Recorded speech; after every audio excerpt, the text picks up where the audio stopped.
মৰমৰে বিয়া এইখন মোক কেলে দিছ তই বেংকলৈ গৈ উলিয়াই আনিবি 8638 মই তোমাক কবিতা শুনাই শুনাই ভাত খুৱাই দিম দেই এইটো কিবা পৰিৱেশ হ'ল নেকি তই মানে একেবাৰে আতুলত নহলি অ' বুকুখন কিবা এটা খাই থাকে গেছ হৈছে নেকি ওটা দাদা মৰমৰ বিয়াত গণ্ডগোল লাগিছে কি গণ্ডগোল লাগিছে কেনেকৈ গণ্ডগোল লাগিছে ক'ত গণ্ডগোল লাগিছে সবিশেষ কম এই ভিডিঅ'টোত তাৰ আগতে এটা প্ৰশ্ন উত্থাপন কৰিব বিচাৰিছোঁ অসমীয়া সৰু পৰ্দাৰ যিসমূহ ছবি বা ধাৰাবাহিক এই ছবি ধাৰাবাহিকসমূহৰ লগত জড়িত কলা কৌশলী বা শিল্পীসকলৰ পেট নাই নেকি নে তেওঁলোকৰ ঘৰ সংসাৰ নাই নে এইসকল কলা কৌশলীৰ কামৰ কোনো মূল্যই নাই নমস্কাৰ আপোনালোকে চাই আছে তপন শইকীয়াৰ সৃষ্টিসাধনা আজিৰ এই ভিডিঅ'টোৰ বিষয়বস্তু কি ইতিমধ্যে আপোনালোকে প্ৰায় গম পাইছে যে অসমীয়া টিভি চিৰিয়েল বা সৰু পৰ্দাৰ লগত জড়িত যিসকল কলা কৌশলী আছে শিল্পী আছে তেওঁলোকৰ মনোবেদনা বহু ক্ষেত্ৰত দেখা যায় যে যিসমূহ টিভি চিৰিয়েল থাকে বা তেনেধৰণৰ ছবি সম্প্ৰচাৰিত হয় সৰু পৰ্দাত সেই ছবি বা ধাৰাবাহিকৰ লগত জড়িত যিসকল কলা কৌশলী শিল্পী তেওঁলোক কিন্তু বহু ক্ষেত্ৰত উপেক্ষিত হৈ থাকিব লগা হয় বহু ক্ষেত্ৰত বঞ্চিত হ'ব লগা হয় প্ৰযোজক বা পৰিচালক বা প্ৰযোজনা গোষ্ঠীয়ে তেওঁলোকক কিন্তু বহু ক্ষেত্ৰত এক প্ৰকাৰ ঠগন দি আহিছে বহু ধাৰাবাহিক প্ৰচাৰ হয় বহু ছবি প্ৰচাৰ হয় কিন্তু সেই ধাৰাবাহিক বা ছবিত অভিনয় কৰা বা জড়িত থকা যিসকল কলা কৌশলী তেওঁলোকে কিন্তু তেওঁলোকৰ যি প্ৰাপ্য যি মজুৰি যি পাৰিশ্ৰমিক সেয়া কিন্তু সময়ত লাভ কৰিবলৈ সক্ষম নহয় মই বহুত দূৰলৈ নাযাওঁ মই যিহেতু কলিয়াবৰত থাকোঁ কলিয়াবৰৰ কথাখিনি মই সততে দেখি থাকোঁ গতিকে মই কলিয়াবৰৰ মাত্ৰ এটা উদাহৰণ আপোনালোকৰ আগত দাঙি ধৰিব বিচাৰিছোঁ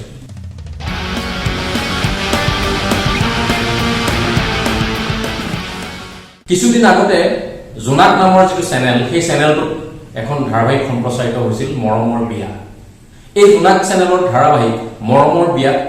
কলিয়াবৰৰ বহু সংখ্যক শিল্পীয়ে অভিনয় কৰিছিলে চাই দিয়ে না কি চাই দিব লাগে মোৰ বুকুখন মই কিয় সেইবোৰ চাই দিম ইখন ঘৰৰ মালিক মৰম ছাৰ আৰু মেম গতিকে মই তেওঁলোকৰ কথাতহে গুৰুত্ব দিম কলিয়াবৰৰ বহু কলা কৌশলীয়ে সেই ধাৰাবাহিকখনৰ কামৰ লগত জড়িত হৈছিলে সেই ধাৰাবাহিকখন জোনাক চেনেলত ইতিমধ্যে সম্প্ৰচাৰিত হৈ শেষ হ'ল 120টাৰো অধিক খণ্ডত এই ধাৰাবাহিকখন সম্প্ৰচাৰিত হৈ ইতিমধ্যে শেষ হ'ল আৰু শেষ হোৱা প্ৰায় আজি এমাহ হ'ল কিন্তু এতিয়ালৈকে আপোনালোকে জানি আচৰিত হ'ব যিসকল শিল্পীয়ে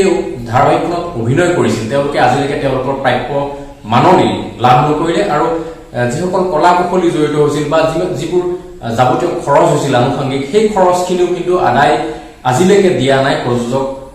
গোষ্ঠীয়ে গতিকে তেনে ক্ষেত্ৰত প্ৰশ্ন উত্থাপন হৈছে যে সেই শিল্পীসকলৰ বা সেই কলা কৌশলীসকলৰ পৰিয়াল নাই নেকি মৰমৰ বিয়াৰ কথা ক'বলৈ আহিছোঁ যে কলিয়াবৰৰ বিভিন্ন প্ৰান্তত এই ধাৰাবাহিকখনৰ শ্বুটিং হৈছিল যেতিয়া শ্বুটিং হৈছিলে সেই সময়ত দেখিবলৈ পোৱা গৈছিল যে কলিয়াবৰৰ বিভিন্ন স্থানত তেওঁলোকে আশ্ৰয় গ্ৰহণ কৰিছিল গোটেই টীমটোৱে আশ্ৰয় গ্ৰহণ কৰি তেওঁলোকে বিভিন্ন ঠাইত ঘৰ ভাড়া লৈছিল বা বিদ্যুৎ ব্যৱহাৰ কৰিছিল বা অন্যান্য সা সৰঞ্জাম বা স্থান ব্যৱহাৰ কৰিছিল আৰু তাৰ বিনিময়ত যিসকল প্ৰযোজক কৰ্তৃপক্ষ আছিল তেওঁলোকে জনাইছিল যে এই শ্বুটিং হোৱা ঠাইসমূহৰ ঘৰৰ ভাড়া দিয়া হ'ব য'ত শিল্পীসকল আছে তাৰ ভাড়া দিয়া হ'ব বা শিল্পীসকলক মাননি দিয়া হ'ব এই কথাটো তেওঁলোকে ঘোষণা কৰিছিল কিন্তু আজি এমাহৰ পিছতো ধাৰাবাহিকখন শেষ হোৱাৰ প্ৰায় এমাহৰ পিছতো কিন্তু সেই কলা কৌশলী বা শিল্পীসকলে এটকাও মাননি লাভ কৰিবলৈ সক্ষম নহ'ল আনটো বাদেই দিয়ক গুৱাহাটীৰ পৰা অহা টীমটোৱে বা কলা কৌশলীসকলে খোৱা বোৱাৰ নামত যিখিনি খৰচ হৈছিলে বিভিন্ন দোকানৰ পৰা তেওঁলোকে আনকি বাকী বস্তু আনি পেলাই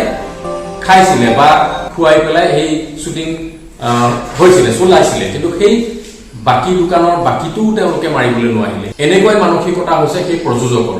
যে যিসমূহ দোকানৰ পৰা বাকী আনি বস্তু তেওঁলোকে খাইছিল সেই বাকীতে এৰি থৈ তেওঁলোক গুচি গ'ল ধাৰাবাহিক শেষ হ'লগৈ কিন্তু আজিলৈকে বাকীতে থাকিলে আৰু যিসমূহ যান বাহন তেওঁলোকে ব্যৱহাৰ কৰিছিলে ইউনিটটো ইফালৰ পৰা সিফালে যাবৰ কাৰণে সেই যান বাহনৰ আনকি পইচাও তেওঁলোকে নিদিলে সেই কামখিনি কোনে কৰিছিলে আৰ্থিকভাৱে খুব সচ্ছল নোহোৱা কিছুমান যুৱক বা পৰিয়ালৰ মানুহে এই খোৱা বোৱাত সহায় কৰিছিলে ৰান্ধনী হিচাপে তেওঁলোকক সহায় কৰিছিলে অটো বা অন্যান্য যান বাহন দি পেলাই তেওঁলোকক ইফালৰ পৰা সিফালে নিছিলে কিন্তু সেই মানুহখিনিকো তেওঁলোকে কোনো ধৰণৰ প্ৰাপ্য নিদিলে, কোনো ধৰণৰ ভাড়া তেওঁলোকে আদায় নিদিলে। ধাৰাবাহিকখনত অভিনয় কৰা, অংশগ্ৰহণ কৰা শিল্পী, কলা কুশলীয়ে এই কথাখিনি এতিয়া প্ৰকাশ কৰিছে যে আমি আমাৰ প্ৰাপ্য কেতিয়া পাম। আমিতো ধাৰাবাহিকখনত অভিনয় কৰিবৰ বাবে কাকো কাকতি মিনতি কৰা নাছিলো যে আমাক এটা ৰোল দিয়ক, আমি অভিনয় কৰিম। সেইটো কথা নহয়। যি ধাৰাবাহিকখনৰ প্ৰযোজক কৰ্তৃপক্ষ আছিল তেওঁলোকে কলিয়াবৰৰ ঠায়ে ঠায়ে বাছনি কৰি লৈছিল শিল্পীসকলক যে আপুনি আহক, আমাৰ ধাৰাবাহিকখনত এটা চৰিত্ৰ আপুনি ৰূপায়ণ কৰিব লাগে। অভিনয়ৰ লগত জড়িত সেইসকল শিল্পীয়ে আহি তেওঁলোকৰ কথা মতে অভিনয় কৰিলে, অংশগ্ৰহণ কৰিলে, কিন্তু আজিলৈকে তেওঁলোকে কোনো ধৰণৰ মাননি লাভ কৰিবলৈ সক্ষম নহল। মৌপ্ৰাণ শৰ্মা পৰিচালিত মৰমৰ বিয়া বিভিন্ন খণ্ডৰ শ্বুটিং হৈছিল কলিয়াবৰত, কিন্তু আজিলৈকে সেই শ্বুটিং স্থলীত ব্যৱহৃত বিভিন্ন সা সামগ্ৰী ভাড়া তেওঁলোকে আদায় দিয়াটো দূৰৰ কথা। ধাৰাবাহিকখনত অংশগ্ৰহণ কৰা, চৰিত্ৰ ৰূপায়ণ কৰা যিসকল শিল্পী আছিলে, কলা কুশলী আছিলে, অভিনেতা অভিনেত্ৰী আছিল, তেওঁলোককো আজিলৈকে কোনো ধৰণৰ মাননি তেওঁলোকে দিবলৈ সক্ষম হোৱা নাই। বাৰম্বাৰ তেওঁলোকৰ লগত যোগাযোগ কৰিছে অভিনেতা অভিনেত্ৰীসকলে বা কলা কুশলীসকলে, সেই প্ৰযোজকসকলৰ লগত যোগাযোগ কৰিছে, কিন্তু প্ৰযোজকসকলে আজিলৈকে তেওঁলোকৰ এই যিখিনি প্ৰাপ্য সেই প্ৰাপ্য আদায় দিবলৈ সক্ষম হোৱা নাই। নে সক্ষম হোৱা নাই, নে ইচ্ছাকৃতভাৱে তেওঁলোকক আদায় দিয়া নাই, প্ৰশ্নটো হৈছে সেইটো।